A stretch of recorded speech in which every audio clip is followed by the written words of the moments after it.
and let them have dominion. The kingdom of God is within people.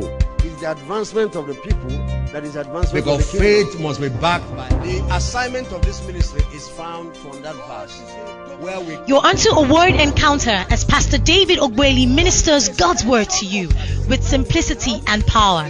God bless you.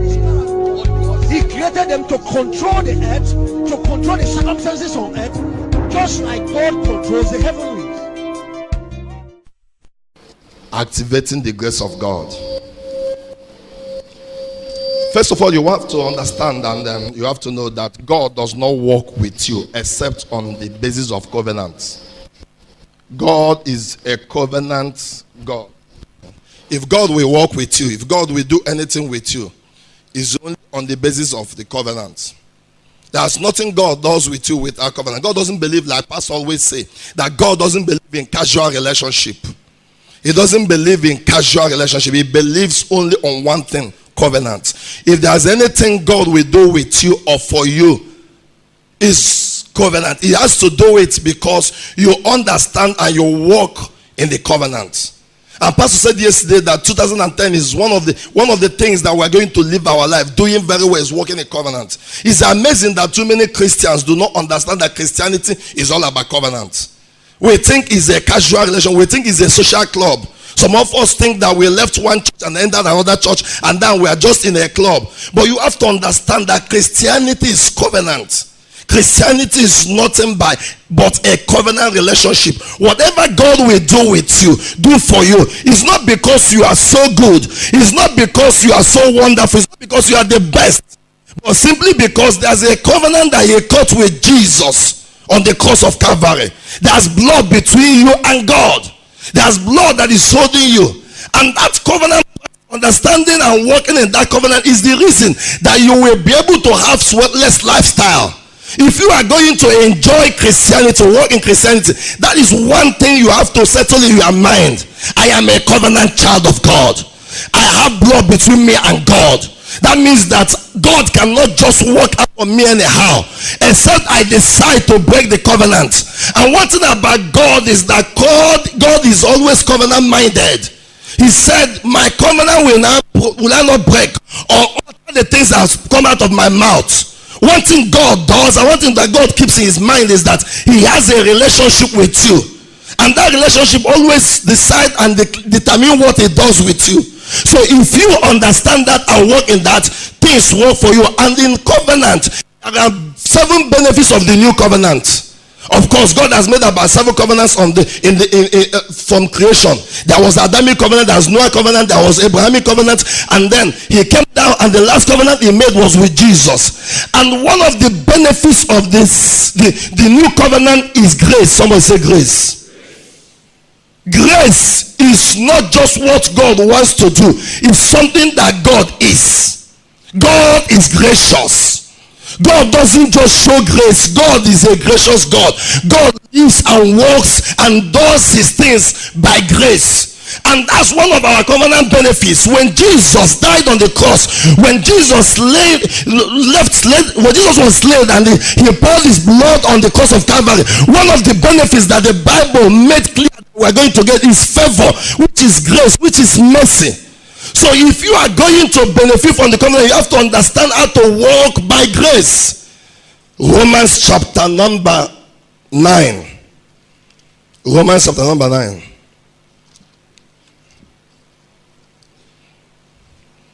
Activating the grace of God in 2010. I'm reading from verse 11, Romans chapter 9. I'm reading from verse 11. He said, for the children being not yet born, they've not yet been born. For the children being not yet born, neither having done any good or evil, that the purpose of God according to election might stand, not of works, but of him that calleth. It was said unto her, the elder shall serve the younger. As it is written, Jacob have I loved, but Esau have I hated. Verse 14. What shall we say then? Is there unrighteousness with God? God forbid. For he said to Moses, I will have mercy on whom I will have mercy, and I will show compassion on whom I will show compassion. Verse 16. Can we read verse 16 together? Everybody. 1, 2, go. So then it is not of him that willeth, nor of him that runneth, but of God that showeth. But of God that showeth. But of God that showeth. That word mercy is grace. Because grace is mercy you did not deserve. Grace is God doing for you what you are not supposed to be done for. Grace is God helping you when nobody wants to help you. Grace is God helping you to get that job even when you are not qualified. Grace is God giving you his ability when you do not deserve it. Grace is God helping you to go through problems when nobody wants to help you. Grace is God coming upon you to help you get the things that looks impossible to others. Grace is God giving you unmerited favor. Grace is God helping you even when nobody, your brothers, your sisters, everybody has abandoned you.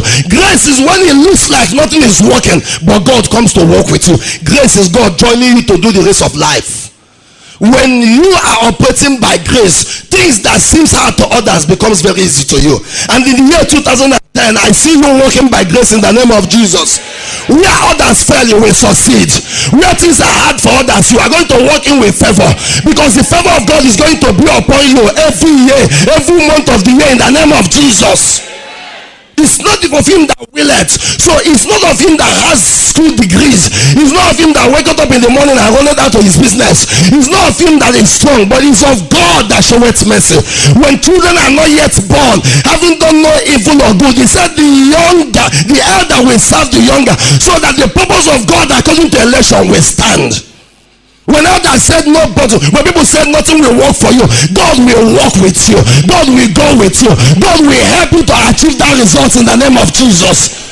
Pastor said 2010 is a year of unusual grace, and I believe it in my heart, and I look at it and I put in my heart, and I expect that January, February, March, April, things are going to work in such a way that it will be sweatless for me in 2010, and I see it happening to you also in the name of Jesus. Grace is not of him that willeth. So he's not waking up in the morning running out that will help you. He's carrying God in that business. He's carrying God to that work. He's going to that interview knowing that God is with you. How God anointed Jesus Christ of Nazareth, who went about doing good, healing all that were oppressed of the devil, for God was with him. For God went with him. As he goes from A to B, God is with him. As he goes everywhere, if God is with you, who will stop you from getting that job? If God is with you, who will stop you from getting that business? If God is with you, who can stop you from passing that exams?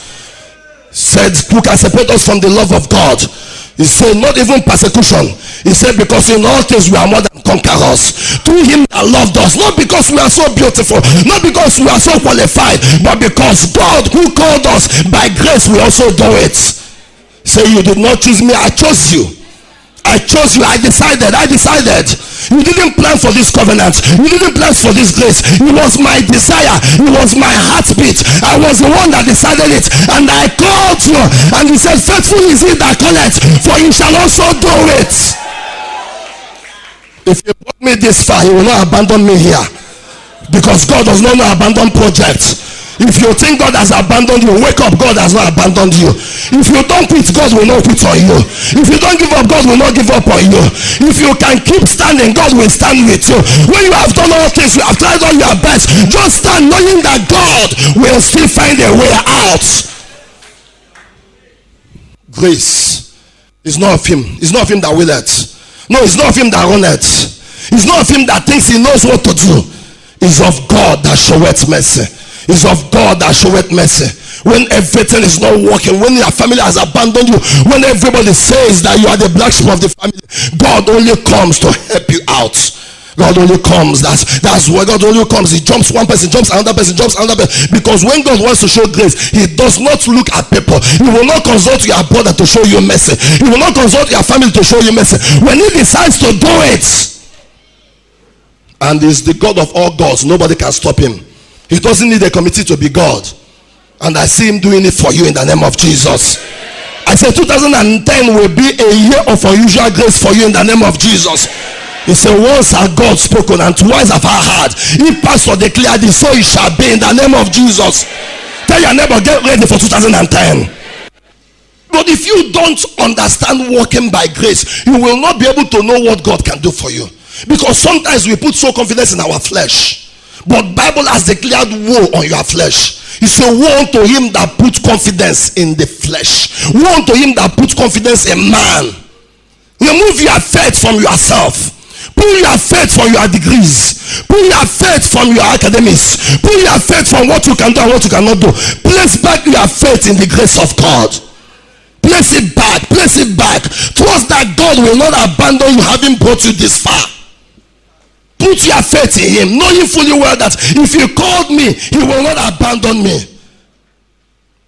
And when you begin to walk like that, you begin to experience the hand of God in everything you do. Because grace is doing things that everybody thinks is hard, easy way. Because God gives you a favor that nobody else will give you. Romans chapter 5. Romans chapter 5. Are you there? Look at verse 17. Okay, let me start from verse 15. He said, but as the offense, so also is the free gift.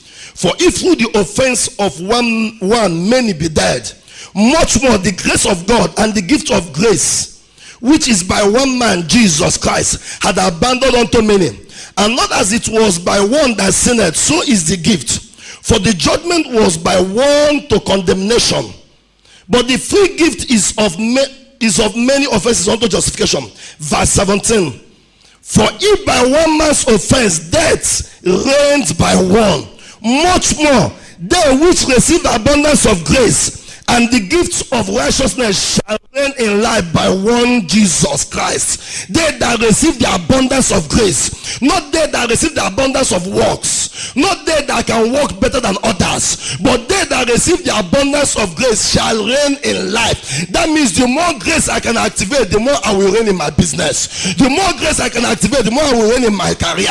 The more grace I can activate, the more I will reign in my ministry. The more grace I can activate, the more I can reign in my academics. He said, they that receive the abundance of grace shall reign in life. 2010 is a year of reigning for you, because the more grace you have on you, the more you can walk into sweatless supply in life. The more grace you can activate in you, the more you can walk things. They that receive the abundance of grace and the gift of righteousness shall reign in life by one Christ. I know sin came because one man sinned, but the Bible says grace came because one man was justified. They that receive. So the more grace you can activate this year we are entering will be the more reigning you will do in life. So if you wake up in the morning and forget about God, if you can come on a week and forget about going to church, if you wake up in a month and you can abandon church, then you are forsaking your grace, and then you are also forsaking your reigning. Because what will determine your reigning is how much grace you have activated. What will determine you are reigning, what will determine how life will work for you, is how much of the God's grace you will activate. So this is not the season where it's about what I can do in the flesh. It's about who has more God, who is carrying more God where he's going to. But I know that you will carry more God. I know you will carry all God. You carry all the grace anywhere you are going to. They that activate the abundance of grace. So what I want to show us is how to activate this grace. How do I do it? How do I activate this grace? How am I going to activate this grace so that in 2010 it's going to work for me like no other person? It's going to work for me. I can carry it around. You may have suffered in 2009, 2008. You may have walked through things, walked through life as if nothing is working. 2010, restoration is coming your way in the name of Jesus. God will restore all the things that the devil has taken away from you. And every shackle of stagnancy is broken from your feet in the name of Jesus. Because sometimes what you have experienced in the past will be the reason why you cannot trust God in the future. Sometimes what you have gone through in the past will be the reason why you cannot walk with God. Sometimes you have tried 2007, it didn't work. You have tried 2008, it didn't work. You tried 2008, it didn't work. But I am telling you, why 2007 didn't work, 2008 is because God is working for 2009 to restore things for you. God is waiting for 2010 for things to change for you. And as you walk into January of that year, you watch that God is going to make all things work easy for you. Grace of God. How do I activate it in my life? 3 keys I will give you, and I will round up. 3 major keys of activating this grace. If you will walk in that grace, you will use these 3 keys. Number 1, humility. 1 Peter chapter 5.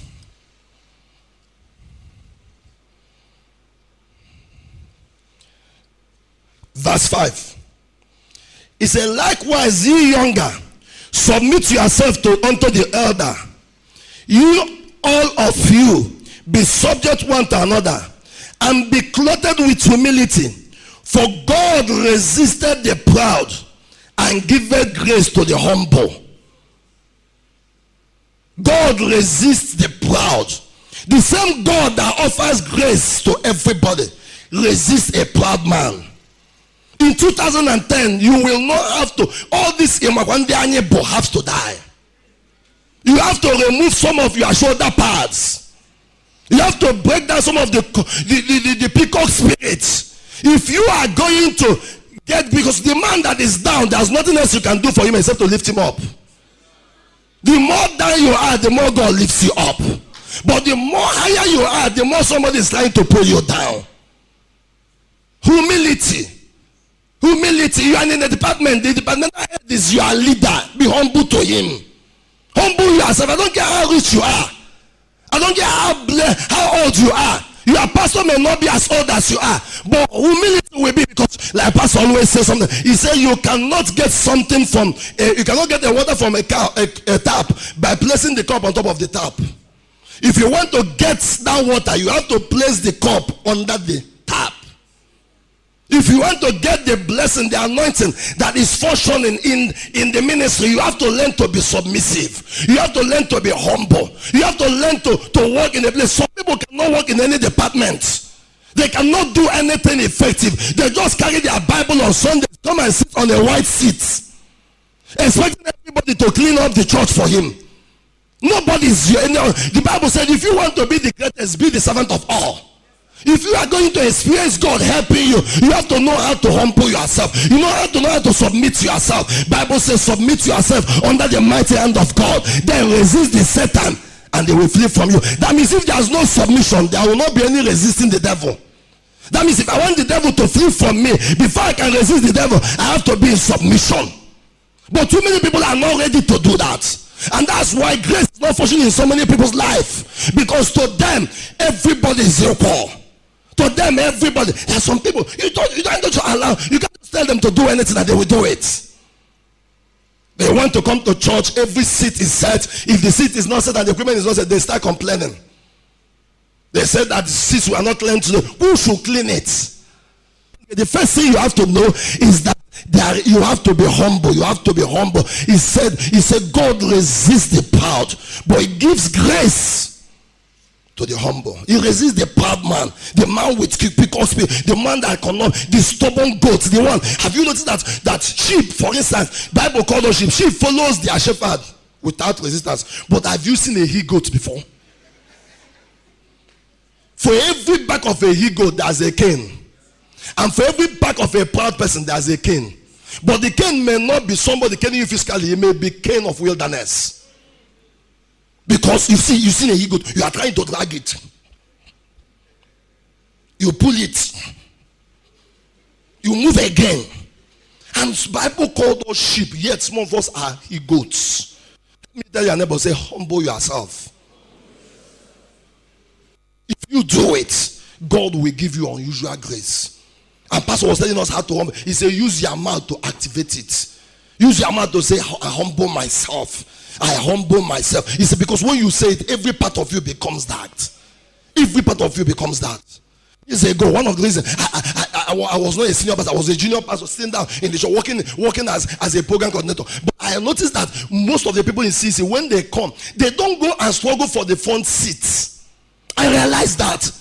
They don't go and struggle for the seat. Sometimes they even take the third seats. But somebody, if you want to come into the door, he said the whole place is filled. He said, the whole place is filled for me? You mean you don't know me? In this ministry, we are the one that started this ministry in 1902. Before the amalgamation of Nigeria, we were in this ministry. So I deserve and I desire the front seat. And they can fight the usher. I've seen people who leave the church on a Sunday morning because they didn't put them where they want to be put. And so usher about our church was saying, I need equipment from A to B. I get them before, not be property. I get them before, it not be property. You were a former rich man, but how far now? And now you find yourself here, humble yourself. Have you ever tell you humble yourself? So that God will lift you back again. Humility. And when we do it, the grace of God comes upon you because everybody knows, everybody sees you, everybody sees that you are doing something, you are helping out. Jesus said to them, if you want to be the head of everybody, serve everybody. Don't be the one everybody serving. Don't be the one everybody serving. 2 years, you have not even become a pastor yet. Those that they appointed you to be a head, then you now have two ADCs. One for your suit and one for your Bible. At this age, they are carrying your Bible. So when you want to lift your remove your suit, you spread your hand. Then the ADC will remove it. How many members? How many people in your cell? 7 plus 2. 2 small boys, 7. Then they remove it. Then you now have a special seat in the altar where you sit. When you land, they remove your suit, put it again. Then 2 people are carrying your Bible. What you want? Tell your neighbor, humble yourself. Just go down. Just go down. Go down a little. Go down a little. Remove yourself from first position. Put yourself. Let God be the first. You are occupying the place of God. Get down a little and see the hand of God come upon your life. Second way to activate grace is prayers. Prayers. Because prayers shows that you actually need God. Now, this prayer that we use only when we want to get something from God is only one side of prayers. The reason God established prayer is not for only your need. Our Father who is at heaven, hallowed be thy name, thy kingdom come, thy will be done on earth as it is done in heaven. Before he said, give us this day. There had been some prayers made before give us this day. Christians only pray these days when they have a need, and that's why when there is something, it doesn't look as if you need anything in your life. Your prayer life goes down because to you don't need God in that. But if you are going to activate grace in 2010, you are going to be a prayer person. I am not talking about praying once in a while. I'm talking about a lifestyle of prayers. Hebrews chapter 4 verse 16. Hebrews chapter 4. A lifestyle of prayers. A lifestyle of prayers. Verse 16. Verse 16 he said, let us therefore come boldly unto the throne of grace, that we may obtain mercy and find grace to help in the time of need. Let us come boldly to the throne of grace. Each time you go on your knees to pray, you are saying, God, I need you. Each time you go on your prayer knees to pray, you are saying, God, I cannot do it on my own. Each time you go on your knees to pray, you are saying, God, you are the only one that can do this thing for me. And the more prayers you do, the more grace you activate. If there's one thing you will not neglect in 2010, is leaving your house in the morning without praying for at least 1 hour. It's an abomination for a Christian to leave his house in a day without. Jesus said to the people that are not born again, he said, couldn't you have prayed with me for 1 hour? How much more someone that's filled with the Spirit? How much more someone that's born again? Not praying once. Jesus said in Luke chapter 18, he said, men always have to pray and not to faint. Luke 18 verse 1. Men always have to pray and not to give up. Men always have to pray and not to shove it by the side. If you are going to activate a lot of grace, you need a lot of prayers. The more prayers you do, the more grace you activate. Because the more prayers you do, the more God you put on yourself. They that know their God shall be strong and do exploits. Not they that know not they that hear about their God. Not they that somebody told about their God. They that know their God. They that have experience of their God. And how do you do it? Is in the place of prayers. It's in the prayers you meet God. It's in place of prayers that you experience God. It's in place of prayers you tabernacle with God. He that dwells in the secret place of the Most High shall abide under the shadow. If you are going to have a lot of protection in 2010, you will have to be a person of prayers. He that dwells, not he that visits. He that dwells. He that dwells Is him that will abide. So if I dwell, I will abide. The more I go to dwell, the more God abides with me. He that dwells, not he that goes once in a while, not he that visits the house of, not he that visits the secret place of the Most High, but he that makes that place his abode is the one that the shadow of God is going with everywhere. So if we take time to go and dwell with God, to go and stay in prayers, to go and stay in prayers, to go and stay in prayers, then we activate a lot of grace, and the things that others struggle to do, we just walk into the place and things work easy for us. You cannot have the grace of God unusually on your life without a prayer life. Without a prayer life. And when I mean prayer, I don't mean only asking for your needs. No, I don't mean that. I don't mean only you're asking for God, do this for me, God, do that for me. I'm talking about sometimes spending time in the presence of God. Because let me show something. In covenant, there's a relationship, and the more time you spend in that relationship, the more you establish the covenant very well. So if you are not a prayer person, if you don't romance with God in prayers, if you don't spend time in prayers, if you don't sometimes take out the whole night to pray, I'm not talking about binding all the devils in your village. I'm talking about just staying there with God, so that you can just be praying in tongues, because tongues is one of the partners of prayers. The more you pray, the more you pray in this way. Paul said in Philippians, he said that I know this will cause for my deliverance through your supply of the Spirit and your prayers. One of the major partners of prayers is the Holy Spirit. Talking with him, speaking in tongues, he activates a lot of things inside you, building up your most holy faith, praying in tongues. Another partner of prayer that you need so much is fasting. Take some days, I'm not talking about church, for you to fast. You take some days. If it's once in a week, if it's one day in every week, if it's one day in every week, if it's one day in every week, if it's one day in every week, people that are around me know right from 2000 till now, every Thursday and Friday is my fasting day. It's not about, it's a life I began to build over when I was still a young Christian. Take some days, not when you wait for the whole church to say that you are praying, fasting. Take some days, and let me say, consistency is the key to breakthroughs. Not that you fasted when you have a need, not that you did night vigils all night, midnight, because you have a need. No, Paul said, putting on the whole armor of God, that you may be able to stand on evil day. You may not know the evil day, the day it will come. You may not know when it will come. But because you are ready, I tell people, I say, you don't prepare for war when you're already inside the war. You prepare for war before the war. You don't learn the art of war during the war. You learn the art of warfare before the warfare. So if you have been building a life of prayers, building a life of tabernacle, building a life of fasting, building a life, then the day the evil will come, it will just pass like that to you. Because you have built a life. And Pastor Puss in another way, he said it 2 days ago. He said you put a lot of things in your bank account that will be able to draw anytime you need it. A prayer life. Men always have to pray and not to faint. A prayer life.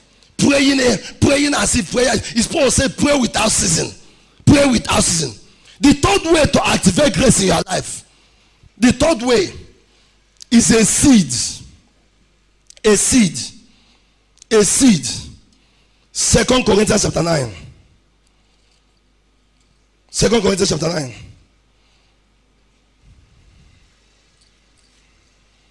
You humble yourself, you pray, then you are a man of seeding. You know how to sow seed. Not when you have a need, but sometimes before you have the need. 2 Corinthians chapter 9. Are you there?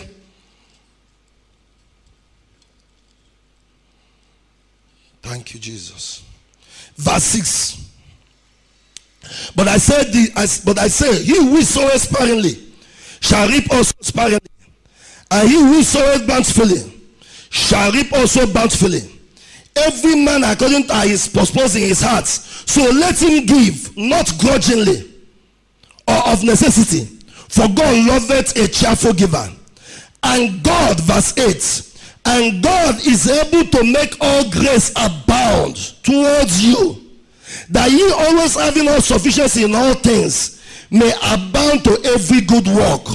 As it is written, verse 9, he had dispersed abroad, he had given to the poor, his righteousness remained forever.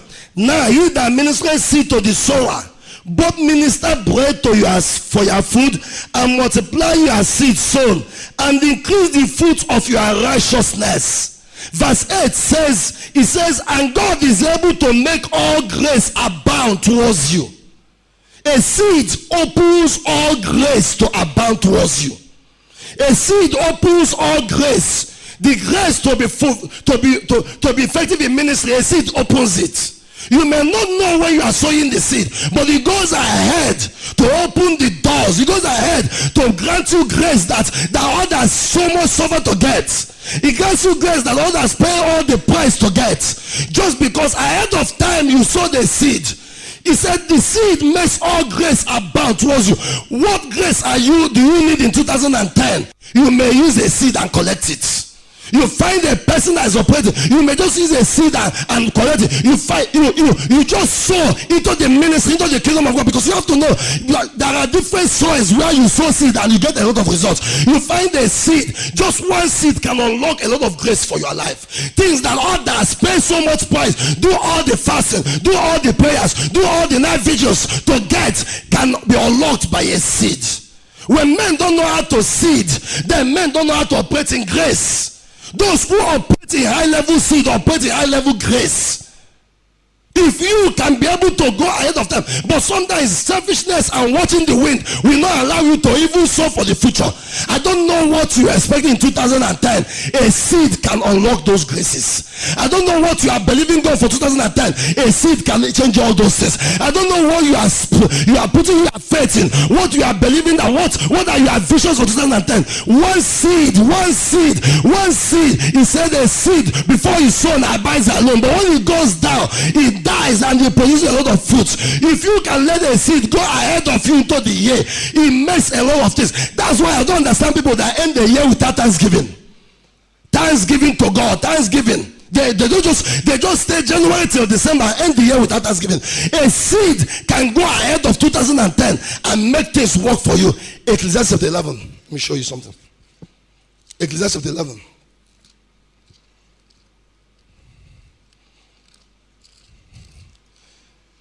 Activating the grace of God. Verse 1. Ecclesiastes chapter 11 verse 1. Cast thy bread upon the waters, for thou shalt find it after many days. Give a portion to 7, and also to 8. For thou knowest not what evil shall be upon the earth. For you don't know what will happen in February. For you don't know how things will work in March. For you don't know whether banks will downsize by April. You don't know what tomorrow holds. He said, give a portion to 7, give another one to 8. Not because of anything, but because you need to clear your way for the future.